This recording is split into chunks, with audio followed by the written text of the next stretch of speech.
దేశానికి వెన్నెముక రైతు. పంట పొలాల్లో పని చేసుకుంటూ ఉండాల్సిన రైతులు నేడు ఎక్కడైతే యూరియా ఇస్తారో సబ్సిడీ కేంద్రాలు, సొసైటీ కేంద్రాల దగ్గర బారులు తీరి నిలబడి ఉదయం 3 గంటల నుండి సాయంత్రం వరకు యూరియా బస్తాల కోసం వెయిట్ చేస్తున్నారు. ఎప్పుడైతే అంటే రైతులు పంట పొలాల్లో ఉన్నప్పుడే మన 5,000 నోట్లకు పోతాయి. అలాంటి రైతులు ఎప్పుడైతే సొసైటీ కేంద్రాల దగ్గర నిలబడ్డారో ప్రజలు కూడా వాళ్ళు తినాల్సిన ఫుడ్ కోసం, వారు తినాల్సిన బియ్యం కోసం లైన్‌లో ఉండాల్సిన దుస్థితి డెఫినిట్‌గా ఏర్పడే అవకాశం ఉందని ఎంతో మంది అంటున్నారు. అయితే నిజంగా చూస్తే అంటే ఈ మధ్య కాలంలో చూస్తే గత 3 వారాల నుండి రైతులు తమకు కావాల్సిన అంటే పంట పొలాల కోసం చల్లాల్సిన యూరియా కోసం లైన్‌లో నిలబడుతుంటే చాలా అంటే మనం సోషల్ మీడియాలో చూస్తుంటే కూడా ఆళ్ళు నిజమైన రైతులు కాదు. ఎవరైనా నాయకులొచ్చి అక్కడ రావడం వల్ల వీళ్ళు రైతులు కాదు. వాళ్ళు ఒక పార్టీకి సంబంధించిన వ్యక్తులు అని ఈ విధంగా నిందలు వేస్తున్నారు. కానీ మాకేమవసరం? ఎవరైతే వ్యవసాయం చేస్తున్నామో రైతులము మాకేమైనా సమస్య వస్తే ప్రకృతి అంటే దేవుని సైడు లేకపోతే ప్రకృతి సైడ్ వర్షం రాలేదని పైకి చూస్తాం గానీ మేము ఫస్ట్ టైం ఈ మధ్య కాలంలో నాయకుల చుట్టుముట్టు అధికారుల దిక్కు చూడాల్సొస్తుంది. మాకు కావాల్సిన యూరియా కోసమని వాళ్ళు చాలా బాధను వ్యక్తం చేస్తున్నారు. ఆవేదన వ్యక్తం చేస్తున్నారు. అయితే నిజంగా మనము ఏదైతే యూరియా సొసైటీ కేంద్రాలు ఉన్నాయో, యూరియా సప్లై చేసే సొసైటీ కేంద్రాలు, సబ్సిడీ కేంద్రాలు ఉన్నాయో అక్కడికెళ్ళి మాట్లాడిస్తే నిజంగా కూడా ఒక పార్టీకి ఫేవర్‌గా చేసే అవకాశం ఉంది. వాళ్ళతోని అంటే రైతులు కాని వారితోని కూడా మాట్లాడిస్తున్నారని ఎవరైనా అనుకోవచ్చని మేము ఆర్టీకీ న్యూస్ వేదికగా కొన్ని అంటే మహబూబ్‌నగర్ రూరల్ మండలంలోని కొన్ని గ్రామాల్లోని వ్యవసాయ క్షేత్రాలకు వచ్చాము. ఇక్కడున్న రైతులతోని మాట్లాడాం. అసలు నిజంగా వాళ్ళ ప్రాబ్లమ్స్ ఏంటి? నిజంగా యూరియా కొరత ఉందా? ఎందుకుంది? గతంలో ఎందుకు లేదు? ఇప్పుడు ఎందుకు ఉంది అనేది ఎందుకంటే వాళ్ళకు రాజకీయం తెలవదు. వాళ్ళు చాలా జెన్యూన్‌గా వ్యవసాయం చేసుకునే రైతులు. పొద్దునుండి రాత్రి వరకు ఇలా పశువుల మధ్య, పంట పొలాల మధ్య ఉండే వ్యక్తులే. వాళ్ళకి రాజకీయం తెలవదు. వాళ్ళతో మాట్లాడించే ప్రయత్నం చేద్దామని ఇక్కడికొచ్చాం. చూద్దాం వాళ్ళేమంటారు. నా పేరు శ్రీనాథ్ శర్మ. ఎదిర గ్రామం, మహబూబ్‌నగర్ అర్బన్ మండలం. మాకు యూరియా తోటి చాలా ఇబ్బందయింది. ఏసి ఇప్పటికి నెల రోజులవుతున్నది. ఫస్ట్ ఏసిన దానికి ఫస్ట్‌లో తీసుకొచ్చుకున్నాం. రెండోసారి ఏసిన దానికి జులైలో పోసిన నార్లకు ఇంతవరకు యూరియా సప్లై రావట్లేదు. మహబూబ్‌నగర్‌కి పోయినాము, అన్ని డీసీఎఫ్ సెంటర్‌లకు పోయినాము. ఎక్కడైనా కూడా లైన్‌లో నిలబడే పరిస్థితి ఉంది. దానికి కూడా ఏమంటున్నారంటే ఒక ఆధార్ కార్డుకు ఒక సంచి యూరియా. మాకు 16 ఎకరాల దానికి మేము ఒక సంచి యూరియా నిలబడి ఎన్ని రోజులు నిలబడాలి? ఎన్ని సంచులు తీసుకోవాలి? ఎప్పుడు చల్లాలి? ఇది మాకు చాలా ఇబ్బంది ఉంది. ఇది ఎందుకు వస్తలేదనేది మాకు ఇంతవరకైతే మాకు అర్థం కావట్లేదు. పొద్దున్న 3 గంటలకు లైన్‌లో నిలబడాలి. అది వీళ్ళు ఏవోలొచ్చి టోకన్‌లు రాసిస్తే అప్పుడు ఒక ఆధార్ కార్డుకు ఒక సంచి యూరియా. ఇది ఏం దుర్భరం ఇది. ఈ గత 10 సంవత్సరాలలో ఎప్పుడు ఈ పరిస్థితి కాలే. ఎప్పుడు పోయినా కూడా ఆటో వాళ్ళకి చెప్పేస్తే వాడు డబ్బులిచ్చి ఆటో వాళ్ళకి చెప్పేస్తే వాడు తీసుకొనొచ్చే పరిస్థితి ఉన్నది. ప్రతిరోజు న్యూస్‌లో ఇస్తున్నారు. ఈరోజు 30 టన్నులు వస్తుంది, ఆ రోజు 300 టన్నులు వస్తుంది. అది ఎక్కడ సరిపోతలేదు. ఒక లారీలో 300 సంచులు ఒక షాప్‌కు కేటాయిస్తే, అగ్రో సెంటర్ కేటాయిస్తే అది ఒక మనిషికి ఒకటంటే 300 టోకన్లు ఇస్తారు. అంతే 300కి ఇచ్చినాక ఆడ ఉన్నది 1000 మంది. మిగిలిన వాళ్ళకి ఏం చేస్తారు? మిగిలిన వాళ్ళు మళ్ళీ పొద్దున్న లైన్‌లో నిలబడాలి. మళ్ళీ వాడి లైన్ పోతుంది. వాడు పోయి మళ్ళీ పొద్దున్న నిలబడాలి. ఇట్లాంటి పరిస్థితి అనేది మేము ఎన్నడూ చూడలేదు. ఈ రైతులది రాజకీయం చేయకూడదు ఎవరు కూడా.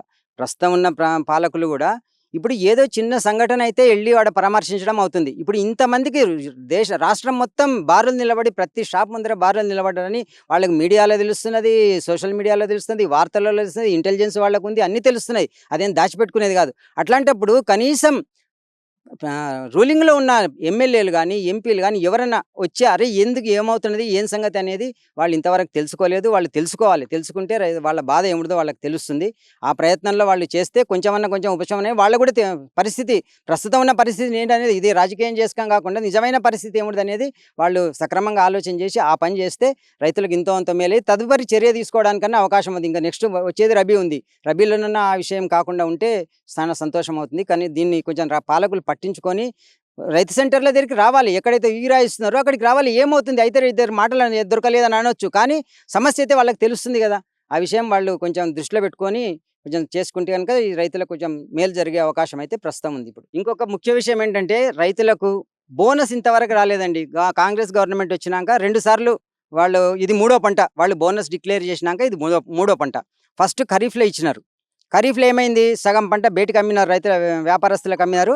మిగిలిన సగం పంట గవర్నమెంట్కి ఇచ్చినారు. మిగిలిన గవర్నమెంట్కి ఇస్తే దానికి ఇచ్చినారు. రబీలో ఏమైంది? మొత్తం గవర్నమెంట్కే ఇచ్చినారు. బోనస్ ఇచ్చినారు కదా అని చెప్పి మొత్తం పంట రాష్ట్రానికి కావాల్సిన రాష్ట్రంలో పండిన పంట మొత్తం గవర్నమెంట్కే ఇచ్చినారు. సన్నోడ్లకు 500 బోనస్ ఇస్తామన్నారు. మొత్తం ఆర్ఎన్ఆర్ శిస్తు చేసినారు, మొత్తం ఇచ్చినారు.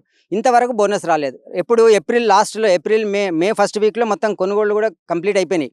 అప్పటి వరకే సెంటర్‌లలోకి చేరిపోయినాయి. ఇంతవరకు మే అంటే జూన్, జూలై, ఆగస్టు 3 నెలలు అవుతుంది. మళ్ళీ ఇప్పుడు నెక్స్ట్ ఇంకా అక్టోబర్ వస్తే మాకు ఖరీఫ్ పంట చేతికొస్తుంది. ఇంతవరకు మాకు బోనస్ రాలేదు.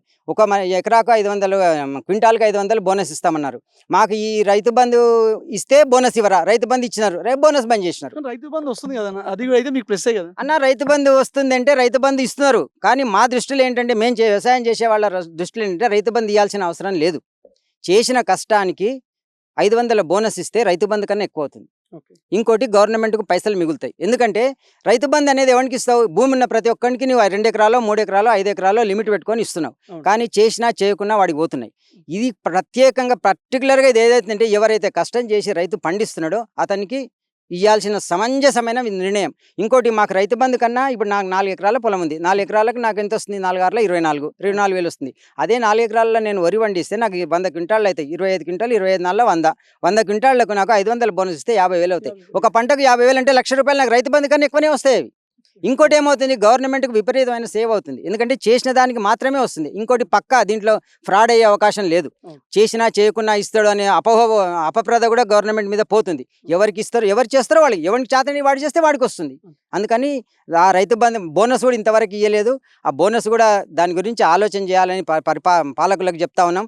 దాని గురించి కనీసం విచిత్రం ఏంటంటే ఇంతవరకు ఏ మంత్రి మాట్లాడడు, ఏ ప్రజాప్రతినిధి మాట్లాడడు, ఎవరూ మాట్లాడరు. అసలు బోనస్ విషయమే మర్చిపోయినారు వాళ్ళు కంప్లీట్‌గా. కానీ ఈ గవర్నమెంట్ అనేది ఏదైతే హామీ ఇచ్చిందో దాన్ని సక్రమంగా రైతుల విషయంలో నిర్వర్తిస్తేనే వాళ్ళకి ఇంతో అంతో కొంచెం వాళ్ళ మీద నమ్మకం పెరుగుతుంది. కానీ ఇట్లా ఇచ్చి మాట ఇచ్చి తప్పితే గనుక వాళ్ళ మీద రైతులకు కంప్లీట్‌గా వాళ్ళ మీద నమ్మకం పోతుంది. అపనమ్మకమైన ప్రభుత్వం అని ఒక మాట పడే అవకాశం ఉంటుంది కనుక ఇది పాలకులు దృష్టిలో పెట్టుకొని ఆ నమ్మకాన్ని నిలబెట్టుకుంటే చాలా మంచిదని మేము రైతుల విషయంగా చెప్తా ఉన్నాం. నా పేరు రవి. గత వారం రోజుల నుంచి హీరో కోసము మామ్నార్ వెళ్ళడం జరుగుతుంది. బోయపల్లి గేట్ దగ్గర గానీ, అది ఇదేమి 2 సడకుల దగ్గర గానీ, లైన్‌లో నిలబడ్డా గానీ ఒక రైతుకు ఒక యూరియా బస్తనే అంటున్నారు. అయినా గానీ ఒక యూరియా బస్తా ఇట్లా వారం రోజుల నుంచి దొరకడం లేదు. ఇక్కడ చూస్తేనేమో చేను ఎదుగుదల లేదు.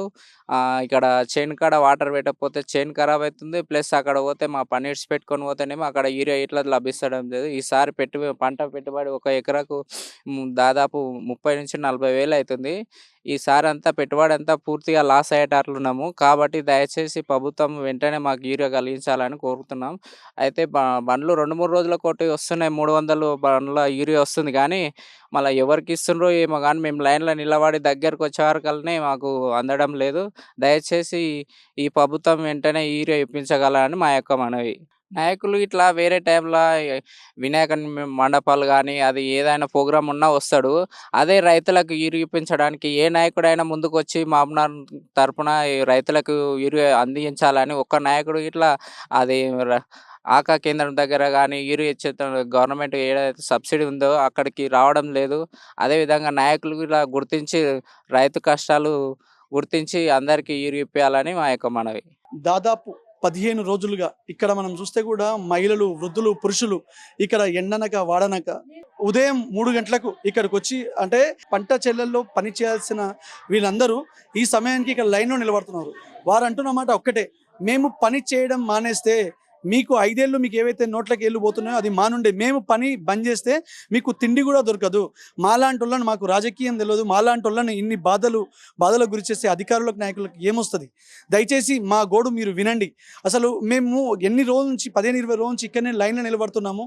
మాకు ఆకలి అవుతుంది, అసలు నీళ్లు కూడా దొరకడం లేదు. ఎంత అసలు ఒక్కొక్కరికి ఇక్కడ లైన్లో నిలబడి కళ్ళు తిరిగి కింద పడిపోతున్నాం. కానీ ఎవరూ పట్టించుకోవట్లేరు. యూరియా అనేది ఎప్పుడు వస్తుంది, ఎప్పుడు పోతుందో కూడా మాకు తెలియట్లేదు. ఈరోజు మేము లైన్లో ఉంటాం, ఏ రాత్రి వస్తుందో మళ్ళీ అది ఎవరికైనా ఇస్తున్నారా ఏదా కూడా మాకు తెలుస్తుంది.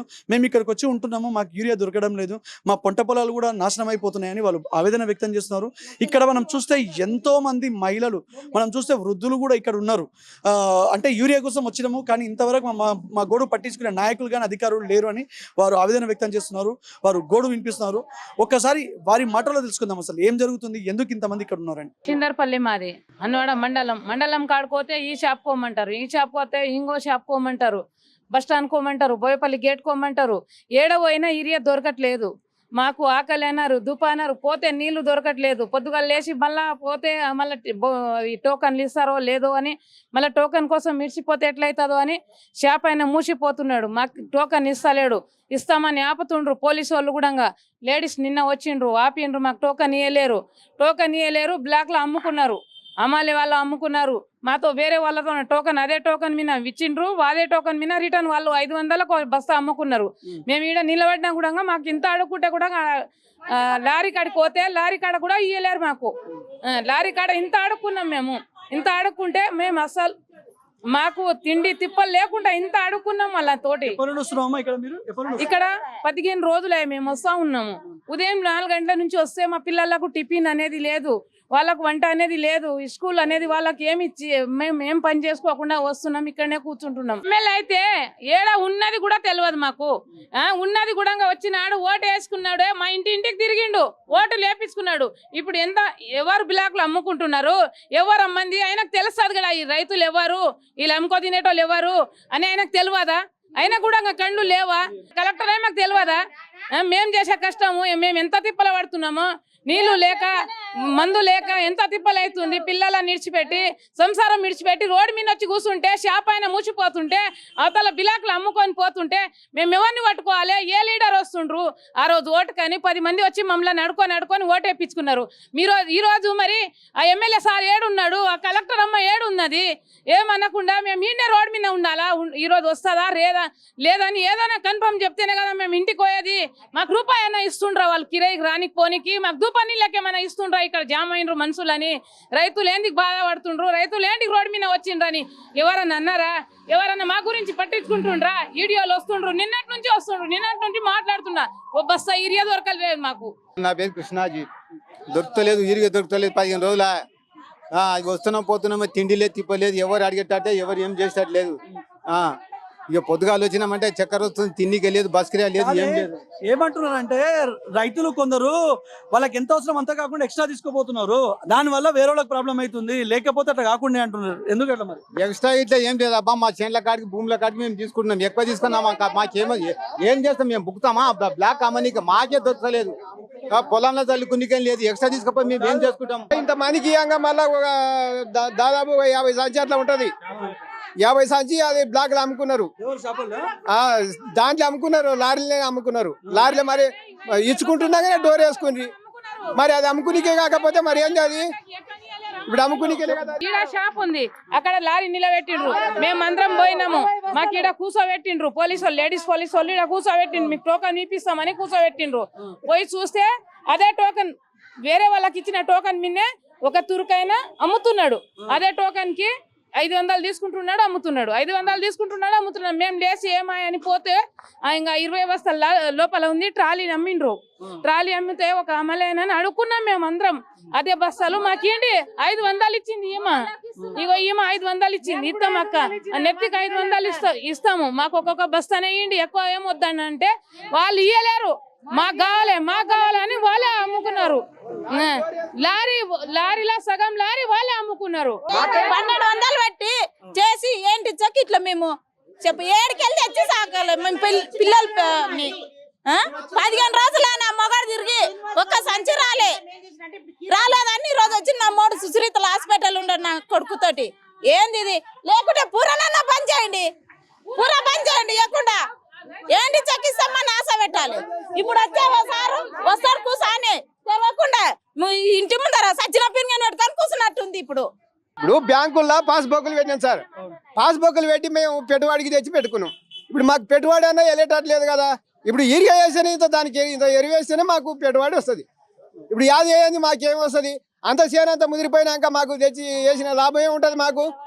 ఇప్పుడు మాకు లాభం ఉంటుంది. ఇప్పుడు కరిగేట అయినాక మేము వేసినాము, ఒక 20 దినాల నారు వేసినాం.